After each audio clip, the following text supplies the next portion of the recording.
all of this gay agenda has to stop. To be homosexual is one thing. To be a gay person is fine. But to use it to manipulate and brainwash society?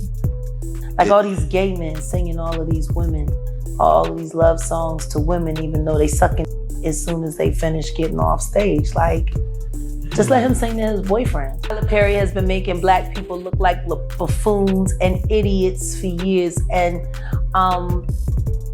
pawning it off as culture. Picture a man who rose from sleeping in his car to owning the largest film studio ever built by a single individual. Now picture that same man cornered by a lawsuit so explosive it could shatter a decade of carefully polished goodwill.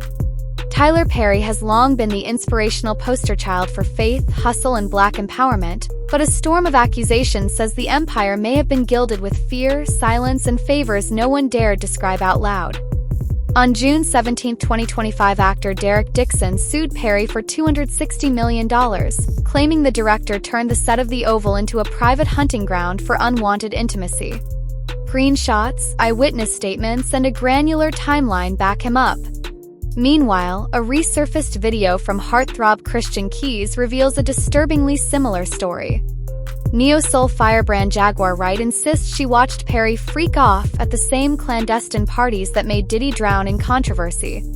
And if that weren't enough, paparazzi just snapped Perry sunning himself on a Mediterranean mega-yacht with Mariah Carey's ex-boyfriend, dancer Bryan Tanaka, reigniting whispers that never quite died.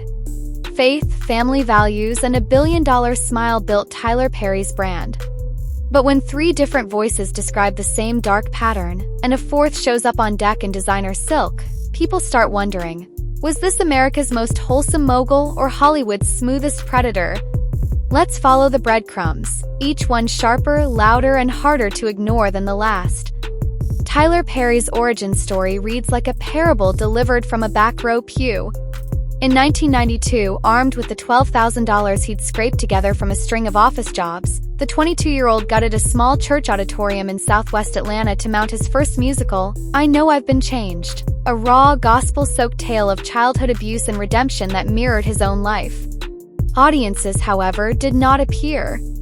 Perry lost every dime and spent the next 6 years caught in a punishing cycle. Work a menial job, restage the play, watch it flop, then retreat to the backseat of his faded Geo Metro when rent money ran out. The breakthrough finally came in 1998, when a local promoter rented a church-turned-theater and relaunched Changed for a single weekend. Word of mouth among black congregations ignited. Crowds swelled so quickly that the show leapt to Atlanta's 4,600-seat Fox Theater, selling out 13 straight performances, an unheard-of run for a play with no mainstream advertising. Perry parlayed the profits into a southern bus tour, filming each performance on prosumer camcorders and hawking the VHS tapes in parking lots after the curtain fell. By 2005, those grassroots tapes had evolved into a Lionsgate distribution deal. Diary of a Mad Black Woman, shot for just $5.5 million, opened at #1 and ultimately grossed about $50 million domestic. The Medea franchise, morality tale melodramas delivered in Perry's own booming falsetto, multiplied his audience and within 4 years made him the highest-paid man in Hollywood. For years, the hum of Atlanta's black film community carried an unspoken refrain. Tyler Perry was famously generous and deeply spiritual, but he ran his productions with a grip so tight that anyone who challenged him felt doors slam shut with alarming speed. People swapped jokes about a mysterious Tyler tax, a social levy that could be called in at any moment, usually a last-minute dinner, drinks, or a quiet one-on-one that no one dared decline. Behind the scenes, some writers reportedly resorted to burner emails just to submit script notes, terrified that a single sentence of honest critique might erase them from future call sheets. Whispers of impromptu auditions, held after rap parties, had circled since the days of Medea's family reunion in 2006, but until recently, no one on the payroll was willing to go on record about what really happened when the cameras stopped. In a city where screen credits literally pay the rent, challenging the man who owns a Marvel-sized studio complex felt like career cliff diving, so silence became a currency as valuable as a starring role. This person was sexually harassing me for years. He was claiming, that he had multiple young black men on the payroll and they just had to show up when he requested them to be there. Christian Keys, now 49, the Detroit-raised star of Saints and Sinners and Amazon's forthcoming The Boys offshoot, first crossed paths with Tyler Perry on the Chitlin Circuit stage. In a 2018 Instagram Live that resurfaced the moment Derek Dixon filed suit, Keys spun a story equal parts chilling and familiar. At an exclusive mansion party, a powerful industry giant poured him successive glasses of Hennessy, then trailed him into a guest room and grabbed his privates, again and again, while laughing it off as harmless fun. Keys said that same mogul bragged about keeping young black men on payroll who were expected to appear, no questions asked, whenever he summoned them. Determined to protect himself, Keys secretly recorded several phone calls in which the man offered stacks of cash if Keys would take his clothes off for him. I've done my best to forgive this person. At some point soon, it's gonna have to come out. I've kept one of these on me since '05. Whether it's a keychain recorder or a pen, because most predators would check your phone. Once the sexual harassment started, I was like, well, I gotta protect me, because I'm saying no, and I don't want this person, as powerful as they are, to try to get in the way of my work. Yet when he played those tapes for his brother, the advice was blunt: release them and this becomes your entire casting profile. Within hours of that live stream, online detectives noted how the guest house layout Keys described mirrored the one at Tyler Perry's Atlanta compound. Keys never spoke the name, but he never denied the growing speculation either. The said clip hung on his page for 3 days, long enough to spark headlines, before disappearing. Soon afterward, Keys quietly accepted recurring roles in a pair of BET Plus dramas produced on the very lot that bears Perry's name, a timing that only deepened the internet's suspicion that silence can be as valuable as screen time. And the next voice was even less diplomatic. She'd seen the parties herself. Philadelphia's firebrand neo-soul vocalist Jaguar Wright, whose earthy alto once harmonized with the Roots, has become almost as famous for her truth bomb live streams as for her music. Wright, now 48, says she has stood in the same velvet-roped rooms where industry titans stash phones in locked pouches and make NDAs thicker than screenplays. In those candlelit corners, she claims, she watched Tyler Perry let loose at the kind of late-night gathering Sean Diddy Combs allegedly curated for the elite. Oh, this is our culture, this is how we is. No, that's not how we is. Tyler Perry happened to Black Hollywood, and he did it by using stupid, ignorant, so-called Christian to fund all of his very homosexual behavior. He ain't Richard Smallwood. He's a whole cross-dressing weirdo. Let's just be honest, it was Black American churches that made Tyler Perry rich. They went to all his plays. Like, Tyler Perry plays started in the churches. And he took all of that money and hustled that money and hustled that money and hustled that money into the television shows. And yet, how many churches does he donate to? Because the only one I've ever seen him donate to was T.D. Power Bottom's church. And they both attended the freak-offs, as brethren. Amen. Push the baby out. Wright's criticism cuts deeper because she toured the same black churches Perry once used as springboards for his earliest plays. She insists he leveraged that faith-filled audience to stack millions, yet gave almost nothing back, other than a headline-grabbing check to Bishop T.D. Jakes, whom she tartly nicknamed T.D. Power Bottom. According to Wright, several Meet the Browns cast members confided that studio brass warned them they would be fired if they so much as spoke to her. And actors Landman Rucker and Timothy Durant, she says, weren't the same after on-camera sessions with Perry. Lawsuits have tried and failed to muzzle her. One defamation case fizzled, and in February 2025 she collected a Defender of Freedom Award for whistleblowing in black entertainment circles. Fresh actor Derek Dixon, a 34-year-old newcomer cast in The Oval back in 2021 as the soft-spoken pharmacy clerk Dale, who winds up tangled in White House intrigue, now claims his breakout role came with a chilling price tag. According to the 86-page complaint he filed this June, their first real encounter happened in January 2020, when Tyler Perry invited him to an intimate dinner at the Atlanta studio, asked for his number, and soon began texting career opportunities that dripped with personal flattery. Months later, after a wrap party went late, Perry allegedly insisted Dixon crash in an on-site guest house. Half asleep, the actor says he felt the 6'5" director press him against a wall, apply a light chokehold, and murmur, "Look how excited you get." Dixon claims he defused the moment by rambling about pizza, locked himself in the bathroom until dawn, and left at first light.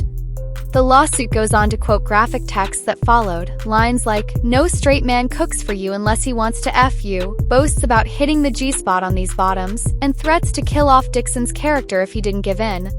Sure enough, when Season 3 scripts arrived, Dale was abruptly marked for a fatal exit. Dixon says that was retribution for turning Perry down, and he now seeks $260 million for sexual battery, quid pro quo harassment, and emotional distress, a sum roughly equal to 18 months of the studio's streaming revenue. Perry's legal team has blasted the lawsuit as a cash grab from a jilted acquaintance, and vows a vigorous defense. And then a paparazzi flash poured gasoline on the rumor fire. In mid-June 2025, social media timelines exploded when Fashion Bomb Daily published crystal-clear paparazzi shots of Tyler Perry and 42-year-old choreographer Bryan Tanaka stretched out shirtless on a Mediterranean mega-yacht, both sporting matching silk Dolce & Gabbana sets that retail for close to $3,500. The images landed exactly 48 hours after Derek Dixon's lawsuit hit the docket, an eyebrow-raising coincidence that fed a fast-growing theory. Perry was flaunting a brand-new protege the moment an older one accused him of misconduct. Tanaka, best known to pop culture watchers as Mariah Carey's former partner, had just been announced as a fresh face in Perry's upcoming Netflix drama Beauty in Black, adding a professional dimension to the swirling speculation. Within minutes, #YachtGate and #TellerTanaka trended for a day and a half, meme makers pasting the yacht pictures beside old images of Diddy's infamous party circuits, calling the tableau Medea goes to Mykonos. Meanwhile, Ethiopian model activist Jelila Bekele, Perry's longtime partner until their quiet 2020 split, maintained radio silence, staying focused on co-parenting their 10-year-old son Amon Perry.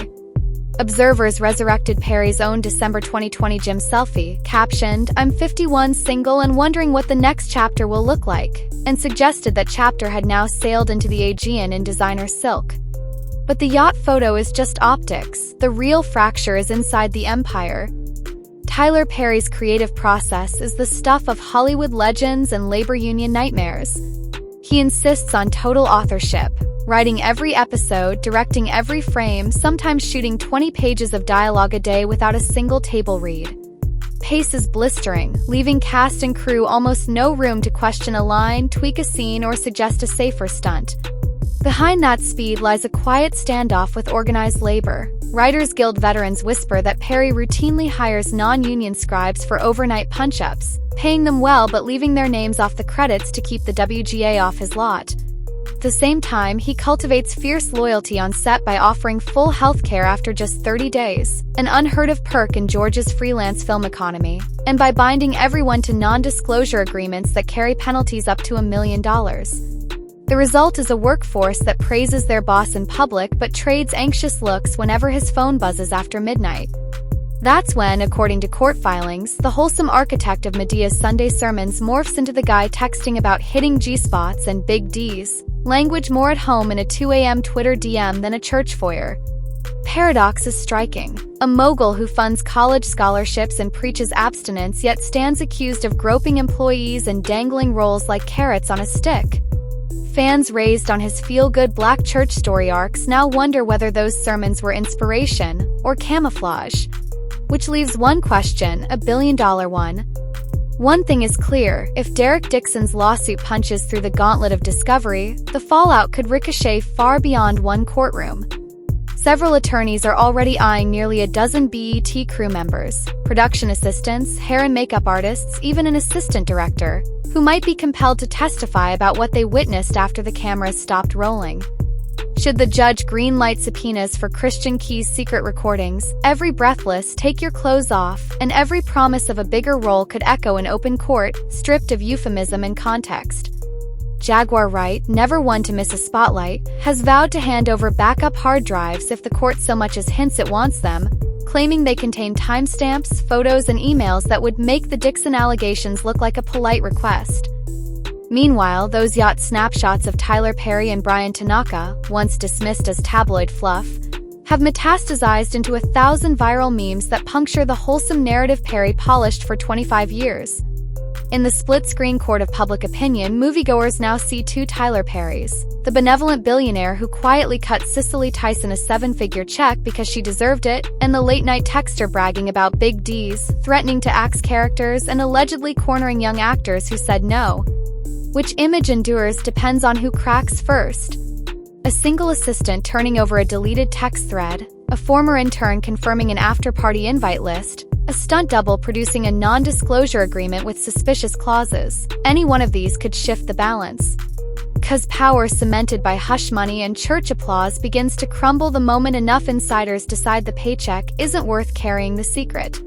So stay tuned. Hollywood loves redemption arcs, but only when the audience still cares to watch. In an industry where yesterday's hero can morph into tomorrow's headline villain overnight, the Tyler Perry saga feels less like a finale and more like the end of Chapter 1.